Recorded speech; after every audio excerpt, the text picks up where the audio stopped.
நவிகளிலும் மலர்களிலும் நடந்து வரும் தென்றலிலும் உன்முகம் கண்டேனடா உன்முகம் கண்டேனடா எங்கும் ஷண்முகம் நின்றானடா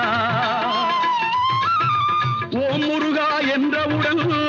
உருகுதடா உள்ளமெல்லாம் ஒரு கணம் சொன்னேனடா அங்கே சரவணன் வந்தானடா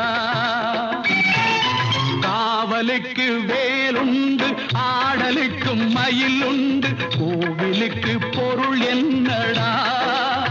குமரா நீ இருக்கும் இடம் தானடா